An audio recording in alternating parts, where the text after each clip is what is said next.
Good morning, good morning, good morning, and welcome to our Friday show called What If Friday. And I know some of you probably saying, well, why do you have a show called What If Friday? Because What If Friday is a show where we want to literally just think about some things that's going on, but not only that's going on, but that's that that can probably happen for us. So uh, I'm excited about it. Think about Friday. So I'm just setting up to. You can go ahead and share it on your page, and for those that are um, watching from Periscope and and YouTube and Facebook. I just want to say welcome to everyone as I continue to get it going. So, welcome to again. Um, think about it Friday. I mean, what if Friday? And it's a hypothetical question. What if is hypothetical. So, we're going to talk about some things hypothetical just to think about what it would look like, what it might be um, for us if things was different. So, we're going to discuss some of that today, the what ifs. All right. And so um, these are geared to make us think, even though it's hypothetical, even though uh, it's not reality yet, but it can be. So I use the hypothetical, the what ifs, so that we can think about life. We can think about everything that's going on right now in our system, in our world. And so this is why we created What If Friday. All right. So let us begin with What If Friday. The first thing I wanted to talk about on What If Friday is what if Milwaukee had a mayor and a common council that really cared about the condition of life of the people of that city? What would it look like to have a mayor and a common council that will really work toward making life better for the people in the city of Milwaukee? What would that look like? Because one of the things that I love to do is get people to think. So, what would it look like if we literally had a mayor that really cared about the people of the city? If we really had a common council that really cared about the people in their districts?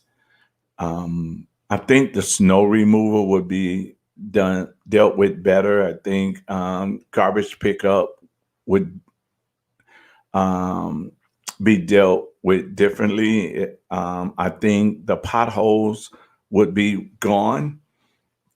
Um, I think uh, the condition of people's lives would totally be different if we had a mayor and a common council that really was concerned about the life and the condition of life for people in the city of Milwaukee. I mean, we just dealt with lead. What would life be if they would have dealt with lead the right way, and our children wouldn't been poisoned through the waters? I think we need to just take time to just look at what if we had a education system that was preparing our children for their future in the world, that that their education was one of the best educations in the world. What would that look like for the city of Milwaukee and for our children?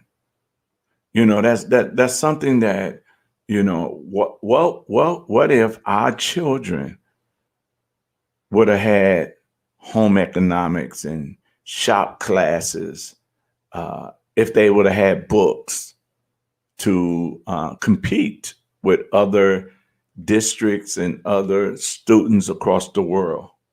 What would it look like? Because I think a lot of times when we look at our situation, you know, we just start to accept the way it is, and we just start to condition ourselves for that kind of lifestyle. So when we go back and just start to look at things for what they really are, and it all starts with leadership. Everything starts with leadership. So if we had leadership that really cared about the people in our city, if we had leadership that really cared about the death rate going high in the city of Milwaukee, and somebody's probably saying, well, we do. Well, then how come we don't have the press conference of them telling us about the plans that they have to deal with the crime in our city, the stolen cars in our city?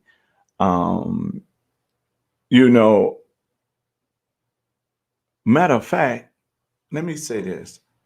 What if we had our Black communities stop looking for a leader and start to have a voice?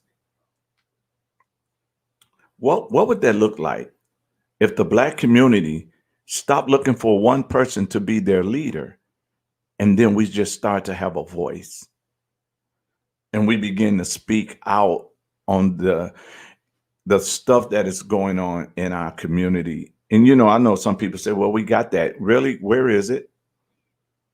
Where is it? We saw what happened with having leaders. We saw what having leaders look like. And those leaders sold us out.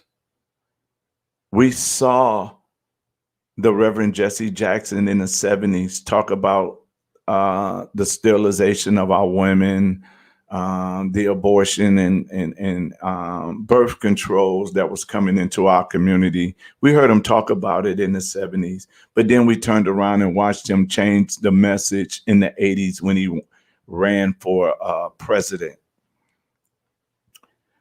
We saw the NAACP get into bed with Planned Parenthood, and we knew Planned Parenthood job was to genocide, was Black genocide, and they wanted to deal with the Black race. So what if the Blacks stop looking for a leader and start to work toward having a voice, and really having a voice that we will address the issues of our education system when it comes to our children, the opportunities that minority have, that opportunities that Blacks does not have. And I was at a breakfast on yesterday, and I heard a doctor that talked about those opportunities. There's opportunities for Caucasians living in a suburb versus brown, Black. I don't want to use brown, Black, just for people that's in the inner city. There's more opportunities for them than it is our children. And so what would that look like if our children had better opportunities? What would that look like? So what if we change leadership and put people in office that really, really want to see communities change, neighborhoods change, conditions of of life change, what would that look like? You know, and those that's on my Facebook page or Twitter or YouTube, you are able to make comments, and I will put those comments up. But what would that look like um, if we had leadership that really was concerned about the people? What if we had leadership that would give us real data, real information instead of the false information? What would it look like if we had the real information on and the real numbers um, on the coronavirus, and what would it look like if we had uh, real information on the test scores of our kids that's in school right now? What if we had uh, a news station that would report real and truth instead of just reporting something that's a lie, and then when they find out the truth, they don't even retract what they said. You know, because most of the time, every time someone black gets shot or they die, the first thing they put on there, a drug deal going bad. Everything is not a drug deal with the black community. So what if we had media that would tell the truth? What if we had um, integrity in the mayor's office? What if we had integrity in the common council? What if we had integrity in the county executive office? What if we had integrity with the county supervisor? What would our city and county look like? What would it look like to have people of integrity that will really go into their neighborhoods and help address the issues and some of the social issues that's in our neighborhood?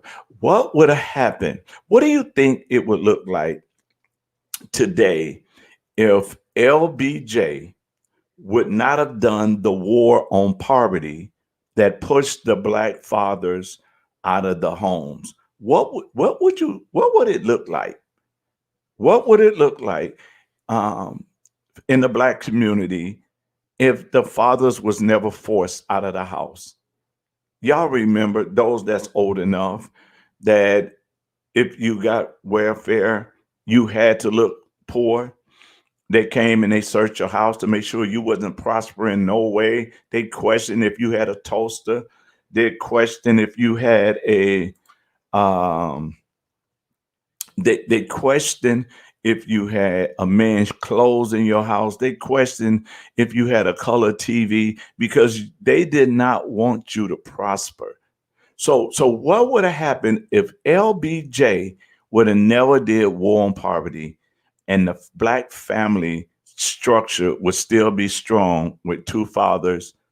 I mean, with a father and a mother in a house, with two parent household. What do you think it would look like? What do you think it would have been for those that is coming up? What do you think what it might have um, looked like? Because you know, a lot of families did not see two parents in the home. A lot of families never saw mama and daddy interact.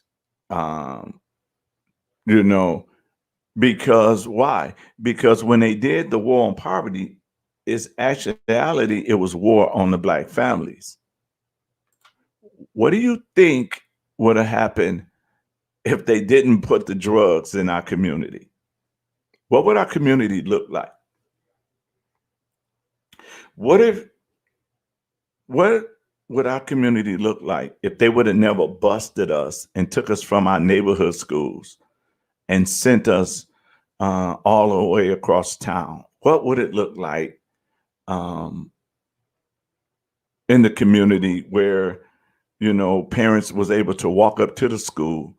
Um, what do you think it would look like? Because here's the thing that I see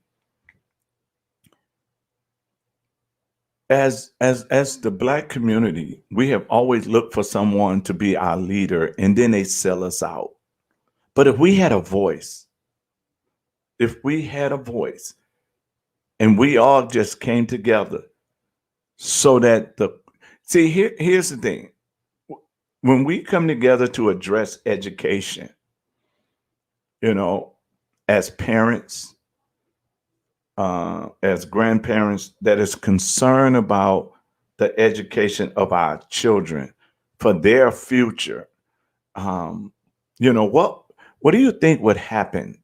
You know, if we didn't buy that there's no money for books, but we make them open up the books and say, let's see where the money's going.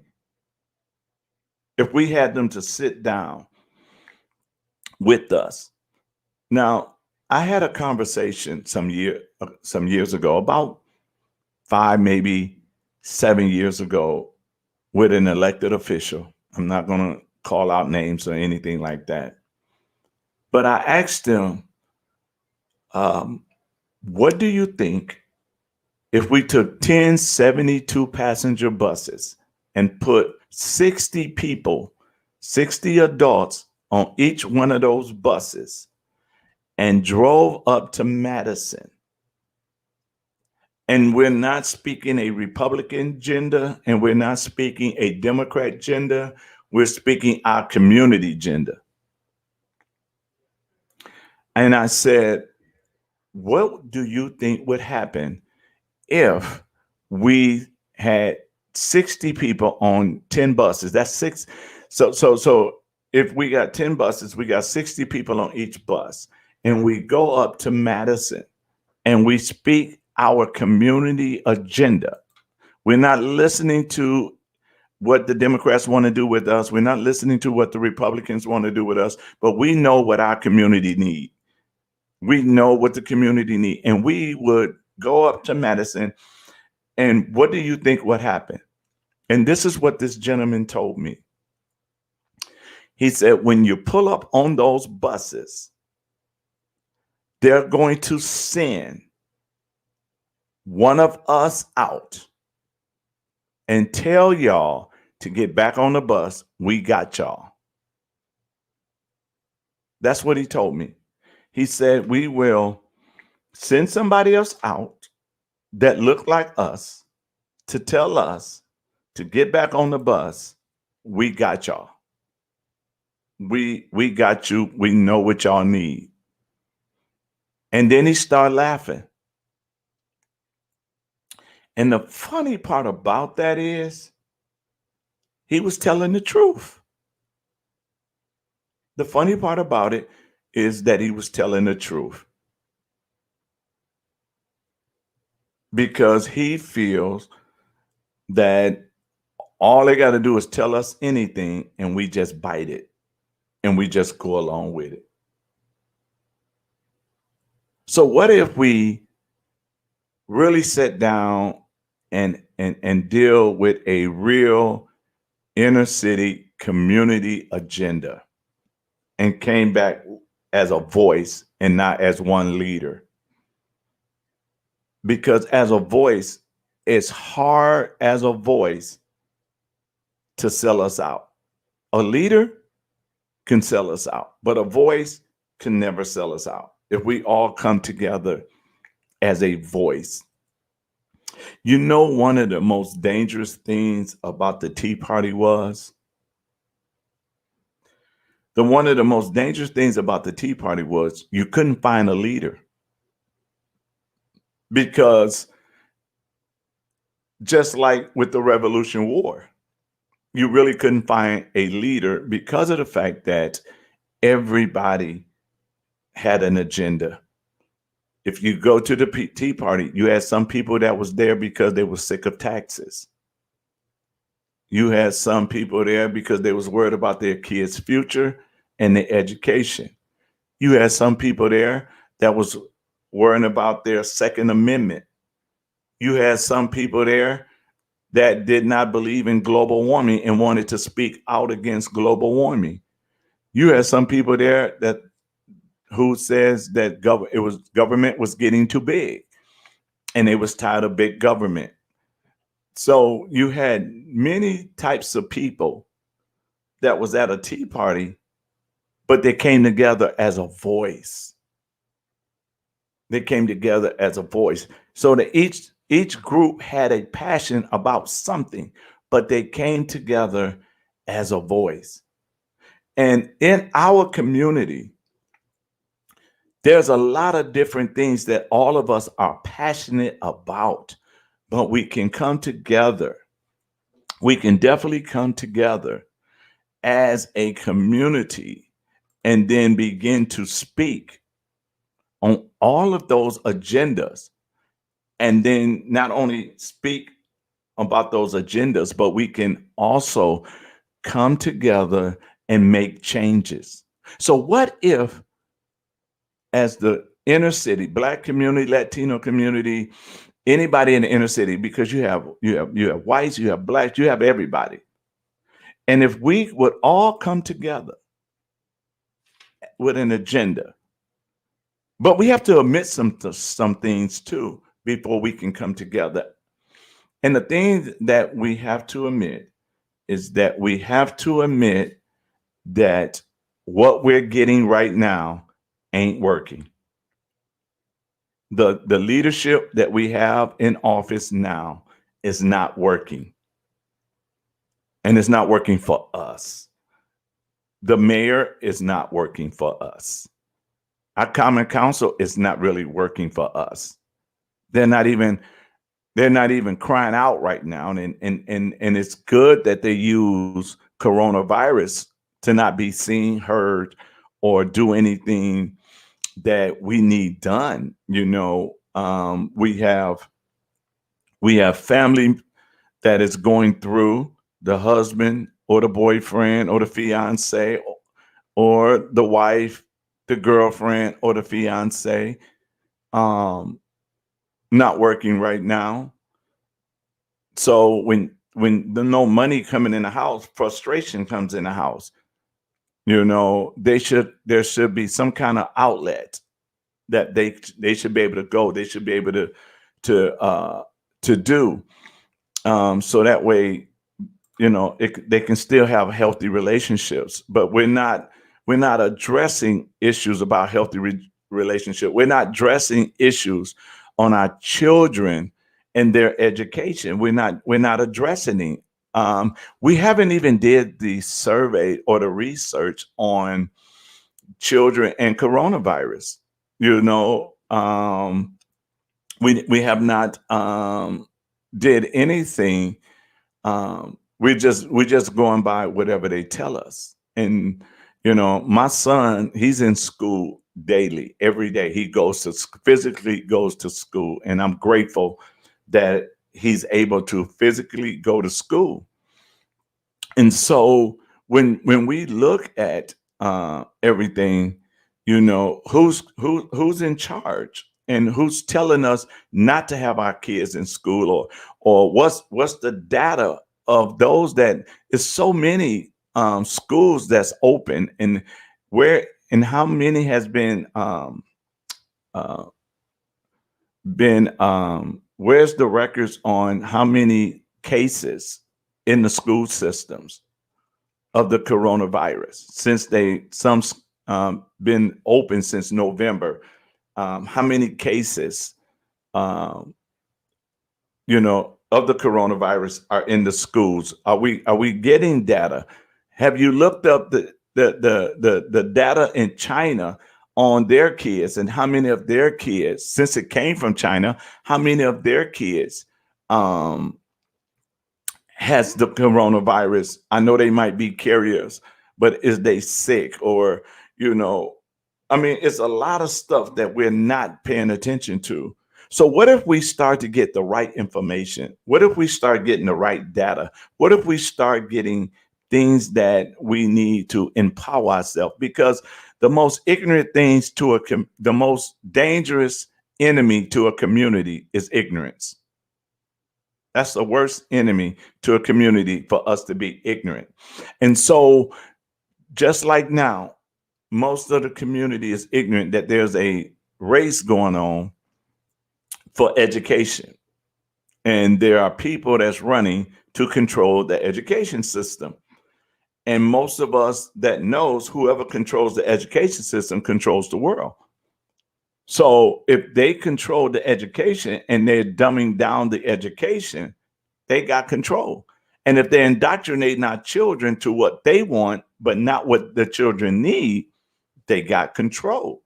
So what our problem is this, you know, what if our community was educated on uh, the operation of DPI, Department of Public Instructions? What if our community was educated on the courts of appeal? Because there's a race for courts of appeal. But we're ignorant to those kind of races. We're ignorant to the Supreme Court races, you know. So, and because we're ignorant, we don't get involved. So, what if we was involved? What if we was engaged in the things of our community? What if we start taking a voice and holding our elected officials accountable that they are pushing our agenda? Do you know that your elected official worked for you? Did you know that if you call a meeting, they have to come? Do you know that? And if they don't come, you know, the power is not in their hand. And see, this is what most elected officials do.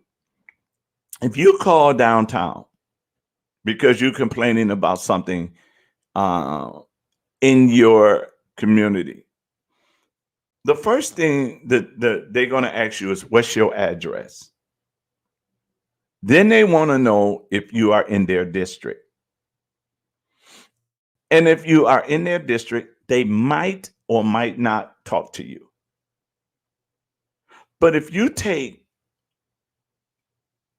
a group of people out of the district that is displeased, why? Watch this. Why is it the suburbs always having a town hall meeting with their elected officials, in the inner city we don't have town hall meetings? We don't have town hall meetings to sit down and say, look, we do not like what's going on. We're sick and tired of the potholes in our district. We're sick and tired of tearing up our cars because you guys are too lazy to get people out here to fix these potholes. And you're steady raising our taxes. And now you done hit us with a wheel tax and all of this. Why isn't the roads fixed? See, each district can get a voice. Each district has a voice. All they got to do is come together and address every issue that you guys are dealing with, whether it's potholes, stolen cars, abandoned houses, whatever it is. You know, you guys have the ability and the power to address everything that you don't like in your community. You are your elected official's boss. See, the power is not in their hand. The power is in your hands. You have the power. And if they don't do what you want done, you can do a couple of things. You can go find you a candidate that has a real heart for the people and wait the 4 years out and then have them run. Or you can cancel that elected official contract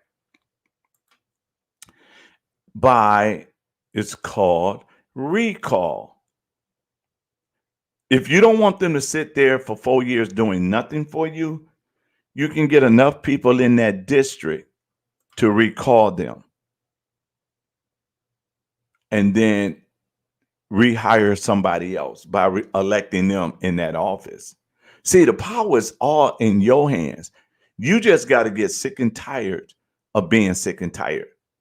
So what if every elected official, every order person gets 20 phone calls a day from those that's in their district complaining about something, if they start getting 20 phone calls a day, which they're not in their, probably not in their office anyway, and demand them come to a meeting and give an account of their leadership as your alderman, ask them to give you an account. What have you done in our community? Why we got so many bandit houses? What are you doing about the stolen cars? What are you guys doing to make it better for us? Give me an account on what you're doing. That's what I want to know. What are you doing?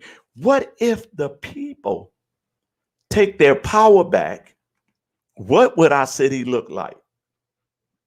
What would our city look like if the people took their power back? What would our city look like if the people would say, you know what? Enough is enough. We gave you years to do something to better us, and you have not done it.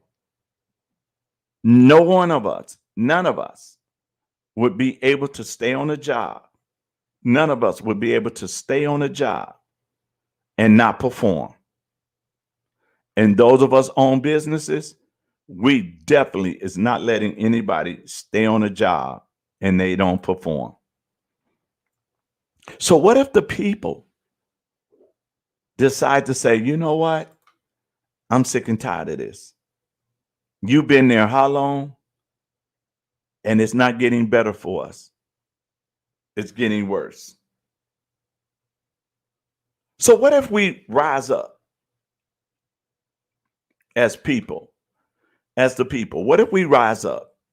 What if we decide enough is enough and we take our authority back and we take our power back and we reclaim our communities, our city, our county, our state back? See, they want us to focus on federal. They want us to focus on the White House. And while you're focusing on the White House, the real power and the real damage is being done locally. It's being done locally. And so in the process of us sitting locally, we are allowing this to happen to us. We are allowing them to sit back and get fat while you're struggling, while you're hurting, while you're not able to have the proper things you need to succeed, while they're getting fat. You are suffering. So what if the people says enough is enough? What if the people says, okay, now here's the thing. The people can go and says, open up the books. And we're talking about MPS. Open your books. Let us see what you're doing with the money. And then question what they're doing with the money. And then hold those that are on the school board accountable for fixing what we find wrong. See, if we understood we had the power, if we understood that we can make things better ourselves, what would it look like? Really, what would it look like? What would it look like for us to make the changes we need to have a successful life, a healthier lifestyle, not just for us, but the people around us? It doesn't take a lot of people.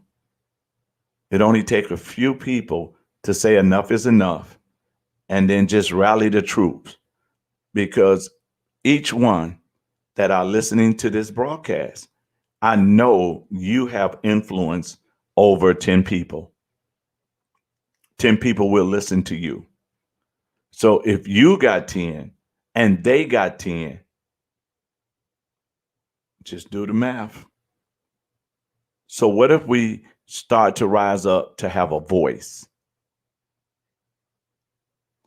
What if we rise up and control the power to make sure that they're doing what we want done. Because if we start to do the things uh, differently, then we'll start seeing different results. The reason we keep seeing the same results because we keep doing the same thing. One, there's no accountability. So what if there was accountability? What if there was accountability? What if there was an opportunity for small business owners to get those buildings they want because now they are taking their rightful places and demanding those aldermen to open those doors of opportunity so those small business owners can get those businesses. What if we hold our aldermen accountable for all the potholes? And I seen videos on top of videos on Facebook Live where somebody done tore up their car, they tore up their tire, their rim in a pothole. You are our elected officials' boss. You are our mayor's boss. You are our county supervisors and a county executive boss. Start acting like a boss. Start demanding better. Start demanding that they do what you want done. Stop thinking that the money is the power. No, the people is the power. The money is not the power. The people is the power. And when the people see, it wasn't money that got rid of King George in the Revolution War. It was the people. So the people is the power. It ain't the money. It's the people. What do you want? What do you want your neighborhood to look like? What if your neighborhood was the way you really want it to look? What would that look like? What would that look like? I know one, our kids to be able to play outside without getting a stray bullet.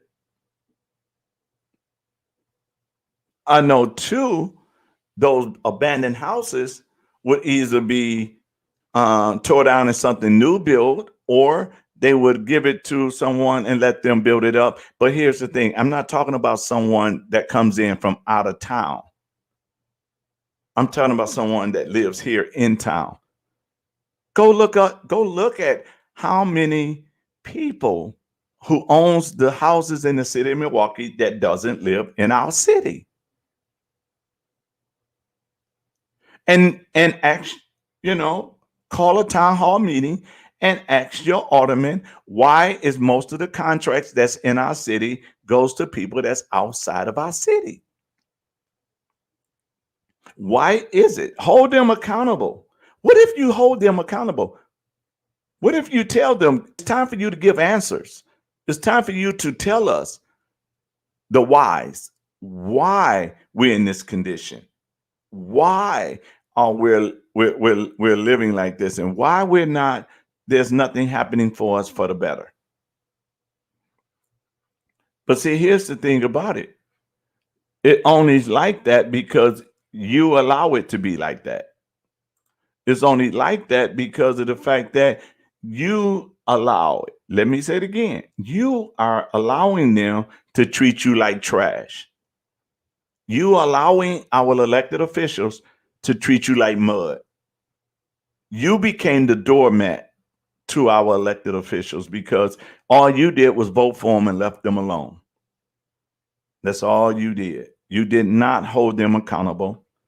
That's why they're not doing anything for you. That's why they're not doing anything for you when it comes to the condition of life in our communities. So you are allowing that. What if you start to hold them accountable? What would that look like? What would that look like to make our elected officials go to work on our behalf instead of going to work on their own behalf? What would that look like? I tell you this,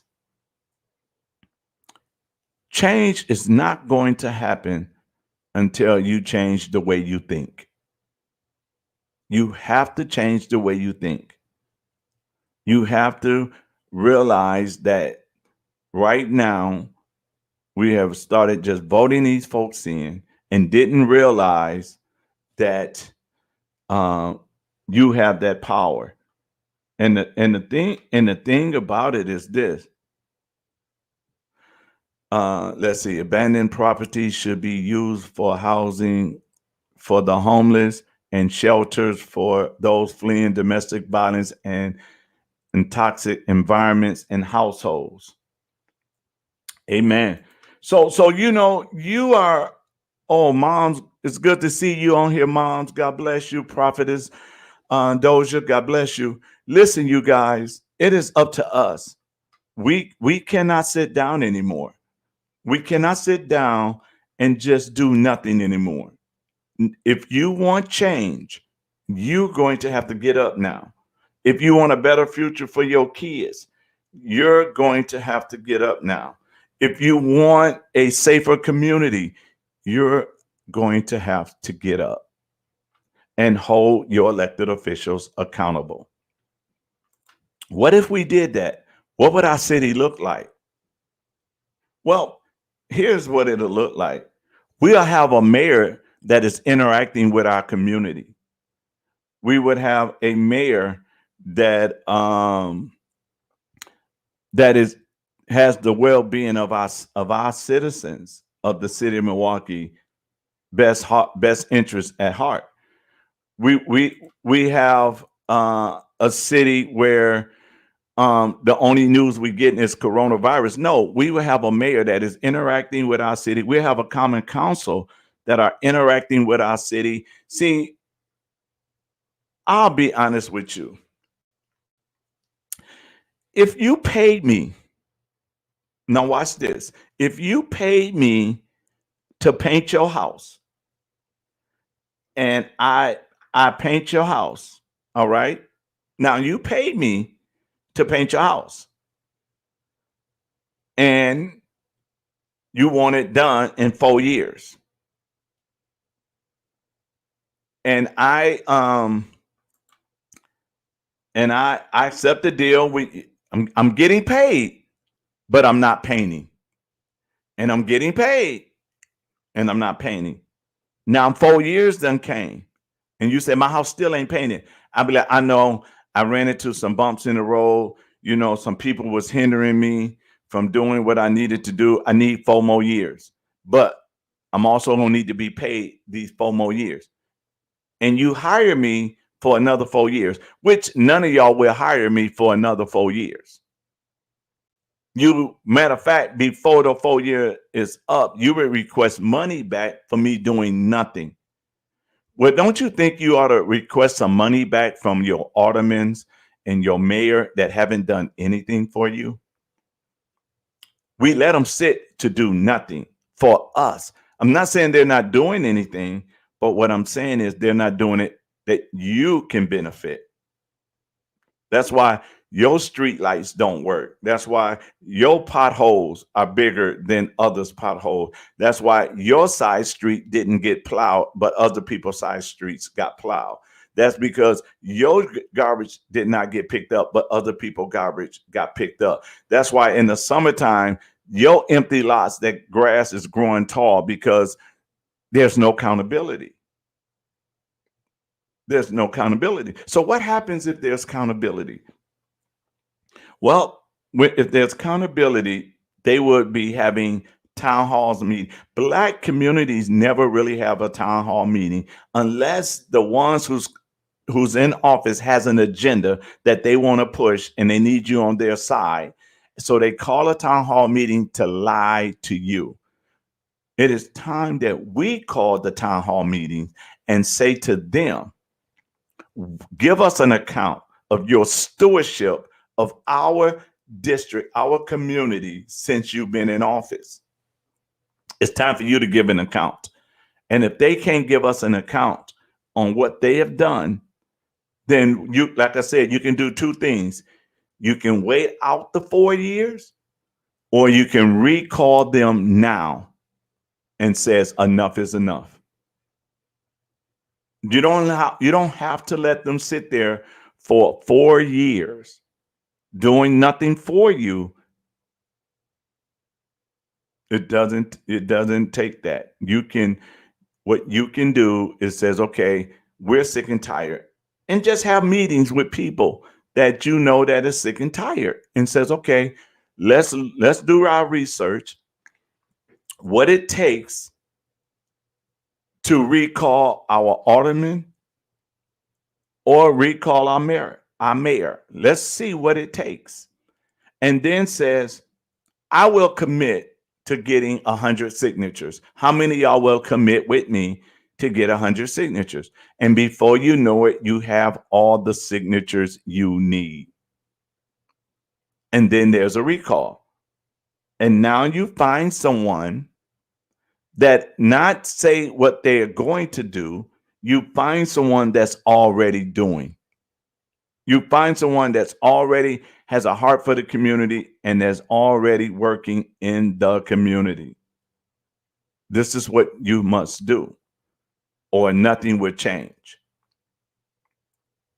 So, what if we get, I like to call it wholly angry.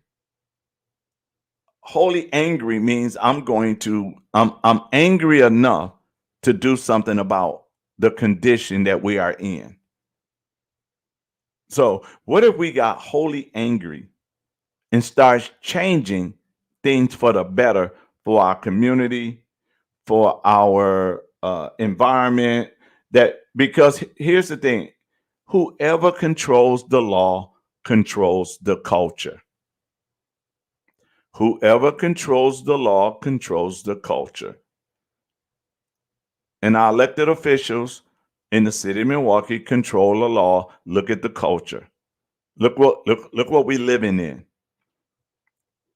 We can change the environment. We can change the culture. We can change the atmosphere. We can change anything that we set our hearts to when we have a mind to work. I like this statement. I'm gonna read it again. Abandoned property should be used for housing the homeless and shelters for those fleeing from domestic violence or toxic environment and household. And we also need a place where our kids can go get some peace, because they are also part of that in toxic environment that they're going through some things. And so, we have the ability to change everything that needs to be changed. We have that ability. We have that ability. We don't have to sit around and just say, wow, we can do for the next 4 years. No, no, no, no, no, no. That's not true. What you can do is say to them, it's evaluation time. This town hall meeting is about evaluation. We need to evaluate you on the work you have done for us. For us. It's time for you to give an account what you've done for us. And when they start to tell you what they have done, then you say, I'm sorry, but that's not our agenda. That was your agenda. Now tell us what you've done for us. Can you imagine? What if we did that? What if we just said, okay, enough is enough. Now it's the time for you to give an account. What have you done for us? What have you done for us? Let us see what you have done for us. Let us see. And here's the thing about it. When they get there, you already got their voting record. So you already know what they've done, because the voting record is public records. So you can ask for every elected official's voting record. You can find out how many times they voted. You can find out how many times they missed voting. You can find out everything about what they have done. It is public record. So what if we wake up, we rise up, and we decide to change our community. We decide to change our city because the power is definitely in the hands of the people. Is not in the hands of our elected officials. The power definitely is in our hands. And it is time for us to rise up. You're right, son. You are so right. We are the answer. Each and every one of us, we are the answer. And so, so the fight is real. But the fight is the betterment of our children and our grandchildren and our great grandchildren. That's what the fight for. The fighting for us.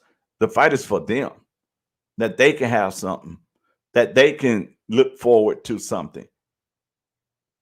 And if we sit around and do nothing, then our children and our grandchildren, they get nothing. It's up to us to rise up. So what if we look at our fight and we become passionate? And if let me do it this way. Nehemiah had a good job. The cupbearer, he had a good job. But let me tell you what was so awesome about Nehemiah. He wasn't selfish. He wasn't thinking about himself. He was thinking about the people back in his home, that the walls was down, the gates was down, they was vulnerable. So Nehemiah, even though he was living comfortable, decided, you know what? The walls need to be rebuilt. The gates need to be built. So Nehemiah decided, I'm going to, that's going to be my purpose right there, to rebuild the walls. And Nehemiah decided, and he prayed about it, and he found favor with the king, and he went home to rebuild the walls. The walls of our community are down. The walls of our community is down to the place where our children are now vulnerable to any and everything. And it takes a couple of us Nehemiahs to come together, to have a voice, and to say it's time to move forward and doing the things that needs to be done so we can have a better city, a better Milwaukee, a better Madison, a better Wisconsin. Before you can even try to go federal, we have to deal with local. We have to address things. We don't have to sit around and wait 4 years. You are the boss. If you don't like what they're doing, then fire them. You have the ability to fire them. All you need is enough people to rise up with you and fire them. And here's the thing. Don't allow them to use the color. Brother, I got you. Sister, I got you. You ain't got me because you've been in office how long?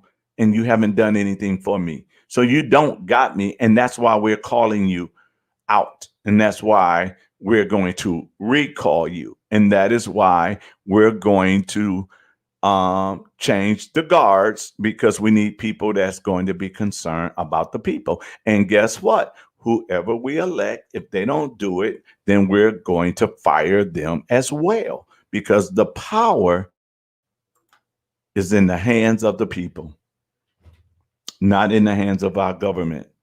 The power is in your hands. What are you going to do with that power? What are you going to do with that power? Are you going to become the answer? Are you going to get mad enough to get up and go to work? Or are you going to do nothing and just complain and cuss at your TV and fuss at the TV? Or are you going to get up What if we got up and went to work and started to address things for what they really is, and calling out those that are in office and say, you know what, enough is enough. We're sick of the potholes. We're sick of the garbage not being collected. We're sick of our streets not being plowed. We're sick of the poor service that we're getting from the city. It doesn't take a lot of us. It just take a few of us with our mind made up to do what God wants done. So I came on today, and every Friday would be What If Friday. That we'll look at stuff and say, wow, what if we stop doing things the same way and do something different? What would that look like? What do it look like to have a safe city? We haven't seen that in a long time. What do it look like to have communities that's prospering? We haven't seen that in a long time. What does it look like to have a better education system for our kids? We ain't seen it. So what do it look like? And you guys, one of the things that we have to understand and realize is it ain't gonna change until we change our mind, until we change our heart. What if the problem solvers actually took the initiative to solve problems? Yes. And guess who is the solver problem? Each and every one of you are problem solvers. Each and every one of you is a problem solver. So what if we get up as problem solvers and go to work and to change the life for our children, grandchildren, great-grandchildren, our seniors? What if we go to work and start to change lives? Because that's what it's all about, that we can have a better life, not just for ourselves, but for everyone. And this is Apostle David King here this Friday on What If Friday. Join us Tuesday.